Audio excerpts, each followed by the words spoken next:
Hello, listeners. Welcome to the Crouching Tiger, Hidden Dragon podcast. And as you've been listening, we are now almost over 50 over episodes and I've been talking to business leaders in Asia. And today, I always say that I listen to a lot of podcasts and I could not find many podcasts in the East. And one of my favorite podcasts to listen to is the Do More podcast. And I have the host with me today. So he is Hsu Chuang Khoo, and he'll be referred to as Chuang in today's interview. So a brief introduction before I get him on is he's the founder and managing director currently of KHC Ventures. He's also spoken to many people. So when you watch the podcast, he has interviewed many of the extraordinary business leaders in Asia. So his background as well is in investing, and he has been a journalist in The Age, Bloomberg, Reuters, and BFM as well. And as I've mentioned just now, the Do More podcast, which I listen to a lot. So Chuang, welcome to the show. Hey man, thanks for having me. Thank you. And my favorite question to all my guests is, what is your favorite Kung Fu movie? Okay, definitely Iman lah. Iman with Donnie Yen. It's got to be that one, man. I love Wing Chun. I love the way he does it. Man. It's fantastic. I gather you are also a practitioner. I think you do jiu-jitsu or something from your other interviews. No, not really. That's Joe Rogan, okay? That's the I know. But I still do Western boxing. Oh. I used to learn from these two Russian guys. In fact, they were from Uzbekistan some years ago. And when they first came out, I think like maybe about 8-9 years ago already. So it was really good because these guys, I mean, they were from the Russian army, right?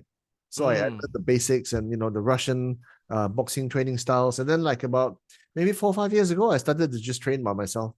So it's been a lot of fun. Awesome. Yeah, not everyone has to be into jiu-jitsu. Yeah, exactly. BJJ, right? Yeah. So a follow-up question to that, I saw in your earlier podcast episodes, you have a Glenlivet on your table, just like this.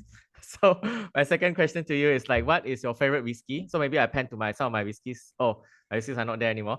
Anyway, what is your favorite whiskey and why? Well, so at the time when I first started the podcast, just like you, my model podcast was the Joe Rogan podcast, right? And he was the one that I first came across and really started to consume long form video, right? Long form video podcast. And on the Joe Rogan podcast, basically anything goes now, right? They dress in shorts, it's completely unstructured, completely unproduced. They smoke all kinds of stuff. They can swear. And most times also they have whiskey, right? So I wanted to do something similar in Malaysia, something unstructured. And so in the first few episodes, I had my own whiskey lah, okay, Bob. And then after a while, my friend who runs the Glenlivet franchise in Malaysia, he says to me, one night we went out and he says, "Hey bro, I saw you have whiskey on the podcast. Hey, how about you use mine instead lah? I'll give you just massive amounts of whiskey, and then you just put there, have your ice bucket, have your glasses with my branding, and then fantastic." So I did that for quite a few episodes. He just sent over like 2 cartons of Glenlivet Founders Reserve, really good stuff, and the ice bucket, the glasses, all was branded Glenlivet. So we drank that and we had a lot of fun. Then certain other guests who came along, people like Ian Yung, he brought his own whiskey. He brought a very nice Yamazaki one time, and I think during the duration of the podcast, I think about 1 or 2 hours, 1.5 hours. And Ian's podcast was one of the most popular for a long, long time because he talks about investment, right? And I think we finished half a bottle of Yamazaki that recording itself. So, but my personal whiskey preference, I like the smoky ones. From the Carl Ilas of this world, the Lagavulins of this world, the Laforigues of this world. Those from the Isle of Islay in Scotland. That's my favorite. Yes. Yeah. Oh, good to hear you're into peated whiskies. So good. I like the Talisker, which is also peated, but that's nice. A bit more flavor. That's a Skye, right? From Isle of Skye. Yes, Isle of Skye. Yeah. But I used to have Lagavulins as well. And Good Charlotte, is it Charlotte? Port Charlotte. Yeah, Port Charlotte is good. Wow, good to hear that. So yeah, peated whiskies are awesome. Yeah, so good one on that. And yeah, so speaking about your experience, so let's start earlier into your career as the first question. So you have a vast experience and also a vast experience as a journalist as well. So on another podcast that I listened to you, you talk about this Tan Sri who hold a gun to you. Oh, it's So with John Ho, right? Yeah. no, I think that postcard was with Taylor's University that I found. Oh, yeah, yeah, yeah, Yeah, yeah, yeah, yeah, yeah. yeah, yeah, So, yeah, so yeah. yeah, so that was an interesting thing that I listened to. Maybe for the listeners, you can check out that interview. But for you, I'd like to get some of the nuggets from some of the memorable moments you had as a journalist. Oh, so many lah, so many. I mean, too many to go into. So my first time as a journalist was with the Edge, right?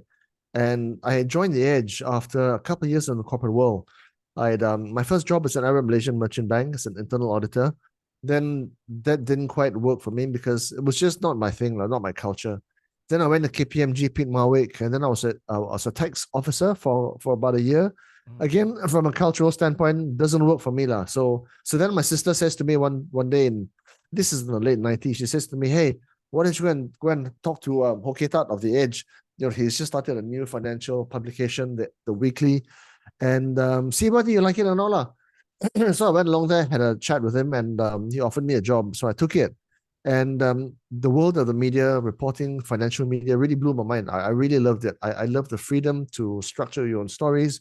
I love the way that you can just identify people that you want to talk to and then go and talk to them.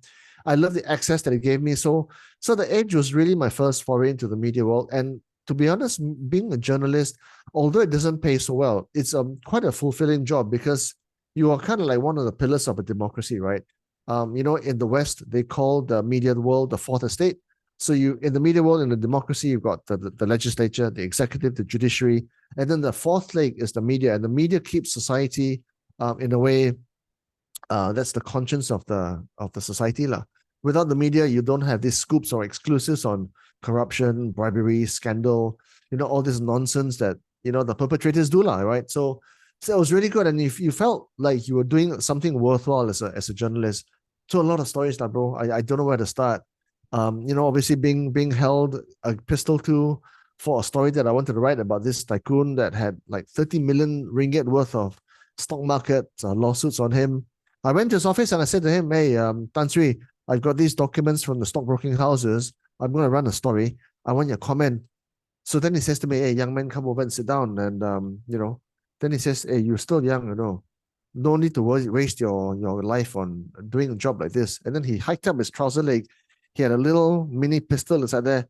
You see, then he said to me, "I can do things that you won't even know happen to you until it happens." And then I was like, "Oh, shit, maybe it's not a worthwhile story to write." Then I went back to the Edge and I went and asked Ketat. I said, "Ketat, I've got this stuff, and do you think I should write it?" Then he said to me, he says, "Look, no story is worth such a big risk, lah." So we spiked it. But there's a lot of story. There's a lot of examples, man. You meet all kinds of people in the media world. Yeah, yeah. Maybe we go maybe your experience working for the Age, and then maybe to Bloomberg and Reuters. What was your experience like there? Completely different world. The newswire world, which is the Bloombergs and Reuters of this world, because their business model is very different. Okay, in the print world, which is what the Edge is, they will write stories in a much longer format. Their deadlines are very in a way uncompressed because they are weekly newspaper. So all stories have to be filed by I think Wednesday lunchtime, and then all the layout and all design. And then Friday afternoon, of course, it goes to the printers lah. So the deadlines are not too demanding. In the newswire world, because the way the newswires work is they charge subscribers a huge amount of money for a subscription for 24/7, 365 news and data feeds, right? That's how the Bloombergs of this world work. And I think at the time, Bloomberg was charging something like $1,800 per subscription per month, which is a lot of money. So only the big banks, the big bond houses, the big trading houses could afford, and of course, high net worth individuals are. So the thing is, in return for this money, you get the news first, okay? You get the data first. And the premise was that if you get data and news first, you have a trading edge over your competitors. So 1 second makes a big difference, right? So if you can key in your order 1 second before your competitor in whatever, Dow Jones or Reuters, you have a trading edge, right? So that's why when I went to work for the newswires, it was a totally different world. We were working by the second deadlines.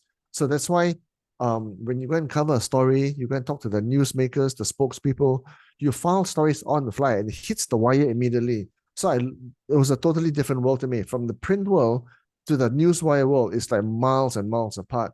And it is so demanding. And of course, Bloomberg, was an American company run by this guy called, well, at the time, founded by this guy called Michael Bloomberg, and he was a former bond trader, right? And, in the bond world, it's like, they work by milliseconds, right? The key in the orders, and they make millions and millions of dollars. So the whole culture there was a very competitive, very demanding environment. And it just blew my mind. The way the company was structured, the way that processes, he had basically built this global firm in like 10 years. It was amazing. And till today, that's just still the most amazing company I've ever worked for, Bloomberg. And of course, they pay their people really well, Yeah, thank you for sharing. So from print to Newswire, and then now we move to radio. So how was your experience at BFM? Okay, so when you're a journalist, you're not used to talking you're used to writing. You're used to interviewing people, asking questions, then writing them down, right? And then going back to the office and then transcribing and writing those stories down. In radio, you're supposed to speak, you're supposed to talk. So journalists by nature are not talkers, they're writers, So I didn't go to BFM with the intention of being on air. I went to BFM with the intention of being a researcher, to being a producer, because the hours were quite flexible, and I wanted to be able to, start my own business and do my own thing, right? So I just wanted to go in there and to research stories. But then in the early days, they only had only one presenter in the morning, a lady named Norina Yaya. Without going into detail, she resigned one day unexpectedly. And then Malik Ali, the founder, said, "Oh shit, we've got a show to do tomorrow. Who is suitable to talk, to go on air tomorrow?" So he looked around and, okay, in those days, there's only like 9 people in the whole office, right? So being the producers and researchers, we knew the stories better, lah.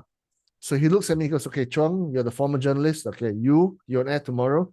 And Noel, okay, Noel is the other researcher. Okay, Noel, she's former Pricewaterhouse, right?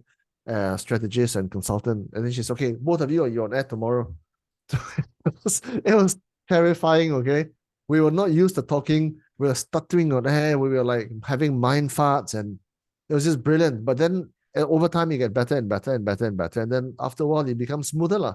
So the thing is, with radio, you're mentally very it's mentally very demanding, because you've got to process information, you've got to speak on that information, you've got to contextualize that information, and then say things about it on air on the fly, because it's live radio, right?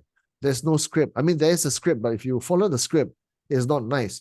So the best thing about radio is it's got to be unscripted, and when you speak it like you would to a friend, like to you, Bob, it sounds much more natural. So over time, you got better and better, and then it taught me a lot of things. But one of the main things it taught me was that radio really trains the mind to be fast and to be cognitively proficient, because without that, you can't joust with a CEO live in a live interview. It's very hard.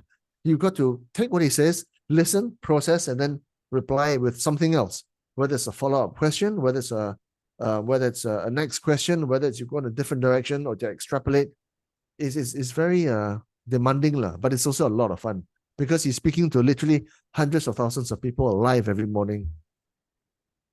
Oh, thank you, Chuang. I was just listening to your interview with your ex-boss, which is Malik Ali, on your pod as well. It's a very long interview. Yeah. So thank you for sharing. And yeah, from there, now you move on to your own media, which is podcasting. So what inspired you to start the Do More podcast? Okay, so I'm a lot older than you, Bob, and so I think everybody will come to a stage in their life when they want to try and give back, to try and contribute back to in some way or form to society.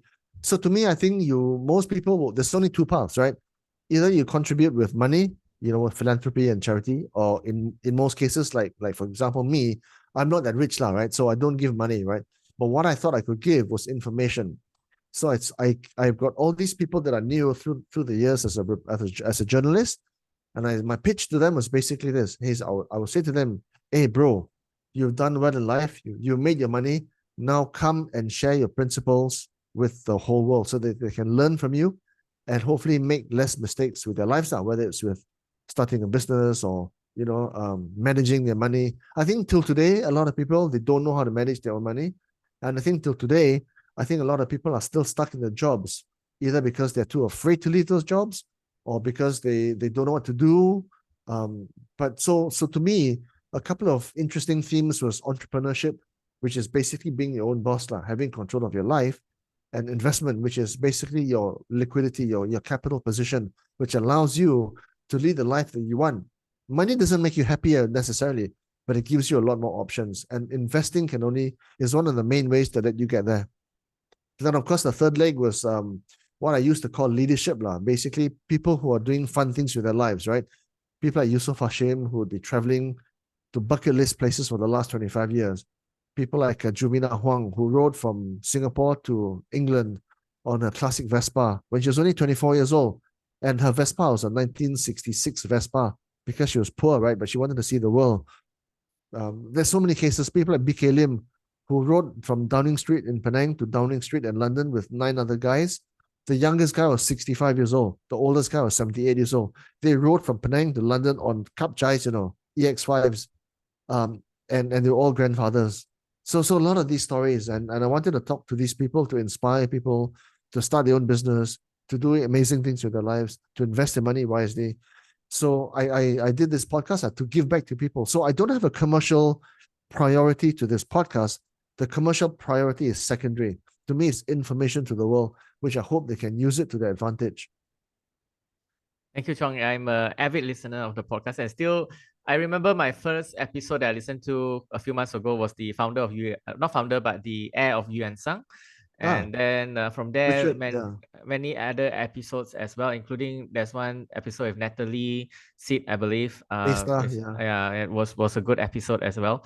So thank you so much for benefiting all of us, and being here. So my goal with this, as I mentioned, was to interview business leaders in Asia, and what I find is that a lot of like this podcast is called Crouching Tiger, Hidden Dragon. A lot of hidden dragons, a lot of people who are very well versed or expert in what they do, but they are shy to share their knowledge out there. They're shy to come on a podcast, or they're shy to talk. So is that something that you experience as well? I think generally Asian people are more reserved than Western people. And Western people are very, very well publicized via the media that they control, whether it's CNN or Fox News or Bloomberg or Reuters or Dow Jones. So when I started my podcast, I wanted to interview mainly Asian people. And I wanted to let the Asian voice be heard because it's the Asian century, right? People like, all the big speakers, they're very, very well known because they're always interviewed. But we've got so many success stories in Asia that we don't know about because, as you say, they don't want to talk, they're too shy, maybe they got language difficulties, maybe culturally speaking also, they are not so confident. There's a lot of reasons why Asians don't really, are not as well known as they should be. For all those reasons, when we're young, our parents tell us, hey, don't speak out, don't be rude, don't question the elders. Malay culture is the same thing, Indian culture is the same thing, right? Asians are more reserved, we're more quiet, right? Then, of course, also, there's language difficulties. Not everybody is a native English speaker, right? Imagine if an English radio station like BFM interviewed this SME guy, Chinese guy. He doesn't know how to speak English, you know what I mean? Yeah. So I can't speak. So there's a lot of things, culture, language, and also by nature, we're not so rah-rah, like Americans. Americans are every chance they get, they just self-promote. Asians are like, my kong la, my kalangkong. We just stay low profile.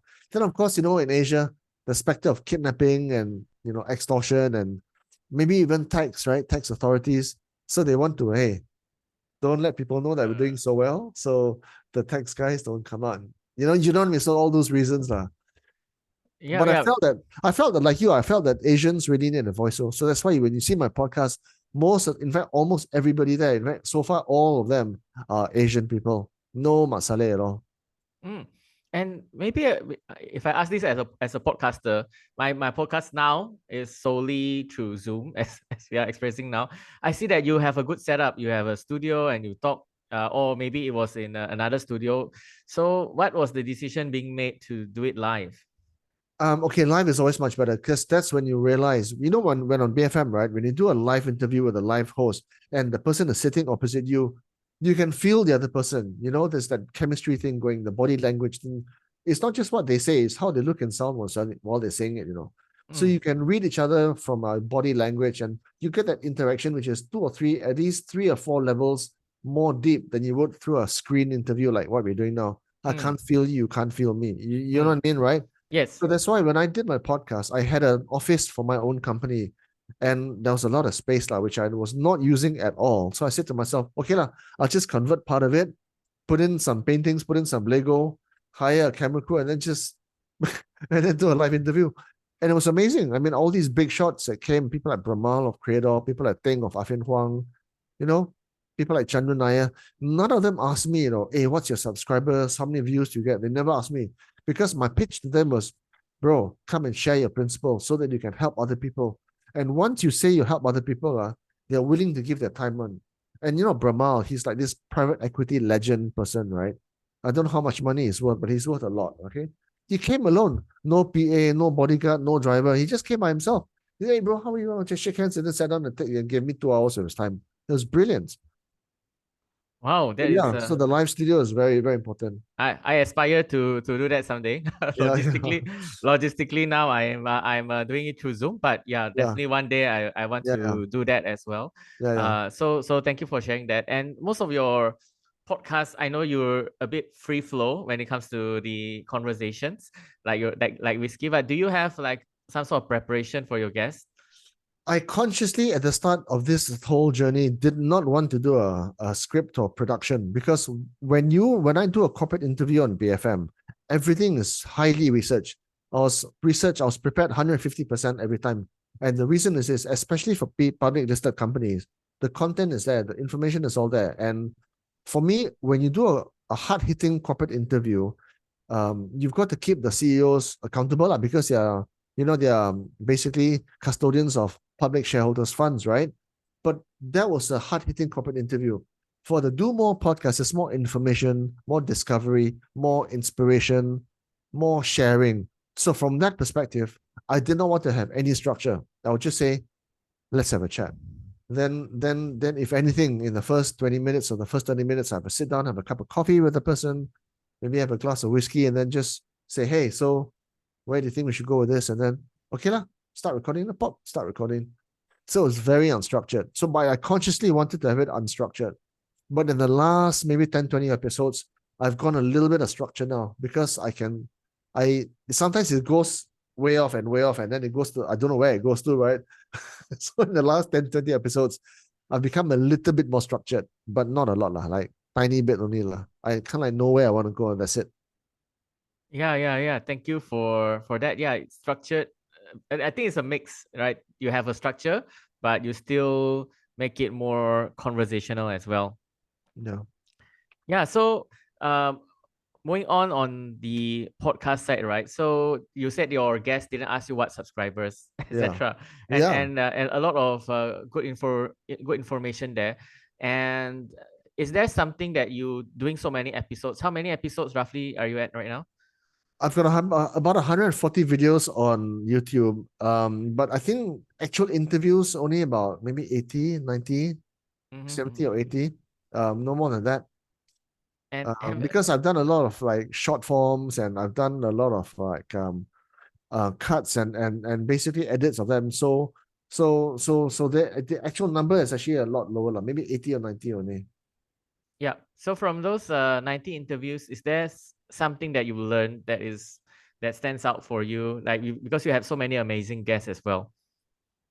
It's hard to put into that, Bob, because so many. I mean, we go for at least an hour, right? And I mean, these guys, you got people like Yinsen, Kasem, Farm Fresh, you got people like Creator.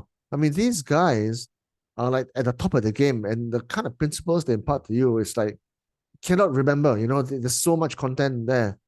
But so no lah, not really lah, not really. But it's really quite inspirational. It's really quite inspirational. Okay, maybe one I give you lah. Okay, Eric Cheng Kasem.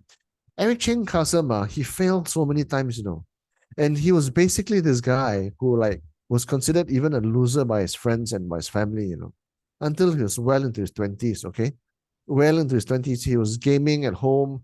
He was unmotivated. His sister was so much better at in her career than he was, and then he just kept trying, trying, persistent. Then he finally got it right with Kasem. and now he's got $1 billion valuation, right? Unicorn already, yeah. So don't give up, basically. Resilience, don't give up. If you have a dream, just go for it. Yes, I remember on another podcast, you also said the key important thing is resilience, like being able to bounce back from failures, etc. Yeah. So I also remember that you said on another podcast that you don't listen to podcasts so much.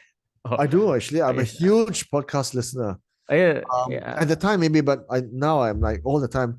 I can't stand broadcast networks, broadcast media anymore, because I find that there's a huge bias to it, whether it's CNN or TV3 or Awani or, they're either pro this or pro that, right? So the thing is, when you have broadcast network, broadcast media have shareholders, right?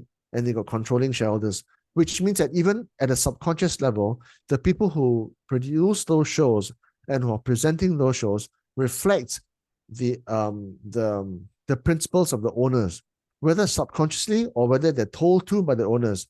So in the end, what you have is non-independent media. You've also got a lot of advertisements. It's very produced, so they're very formatted and very structured, and I don't like any of that. So basically, when you have a podcast or content that is created by individuals, right? It is there are no producers, there are no advertisement breaks. You can go on for 3, 4, 5 hours. Like in many cases, Joe Rogan's podcasts are like 3.5 hours, right? I remember there was one time Joe Rogan was talking to Dan Bilzerian, the poker player. Yes. And remember that one, right? Yes. So about the 2 My hour favorite mark, podcast ever, maybe. Right? And at the 2 hour mark, Dan Bilzerian says, "Dude, I gotta go for a piss, man." And so Joe just, "Okay, just go for a piss." So they just talked. So they were still recording, right? Jamie was still recording, and Joe started talking to Jamie, and then Dan Bilzerian comes back after like 3 or 4 minutes, and then they just continued. That's fantastic. I mean, where can you do that on network TV, right? So it's completely unproduced. It's very unformatted. They smoke ganja, they drink whiskey, they swear, they wear shorts. So I watch a lot of podcasts. Tim Ferriss, the All In podcast, Joe Rogan, of course. Lex Friedman is an amazing one. A lot lah, bro, a lot lah. Mike Tyson's hot boxing, a lot, yeah. Yeah, thank you. Yeah, I love those. My favorite one is called My First Million. I listen to that religiously. So by Sam Parr and Shan Puri. So that one is millionaire talk lah. Not the all in is billionaire talk. So that is billionaire. My first million is more like million growth businesses. So I love that as well. In Asia, there is one called Empires. It's more commentary podcast. It's like the hardcore history. Hardcore history. Yeah. That podcast is like 3 hours just talking about the Persian Empire. So this one is Asian businesses. They talk about Asian businesses, but he narrates so much, too much research to that one. But thank you for sharing that. Yeah, so those are the most popular podcasts out there. So yeah, thank you for sharing that. So I know that you have to go soon because you have to pick up your daughter. So I'll end this podcast with the last question. So the Do More podcast, the slogan is take control of your life. Right? Yeah. So what does take control of life mean to you? Actually, there's a story behind the title, because back in the day, I used to watch a lot of Casey Neistat. Have you heard of him? Yes, I watched him when he was doing his daily vlogs. Yeah, that's right. So I got served this content, and I thought, this guy is amazing. So the sort of stuff that he was putting out was so inspirational, so energetic, and it really, really made me want to learn about filmmaking and video producing and about doing basically something creative lah. So he really injected a lot of creativity in me. And there was one video that he did, I think it was a Nike ad. They gave him some money to go and do a Nike ad. I think it was a music player or something. So he took a bunch of money, and then he went around the world with his friend and he spent all his money.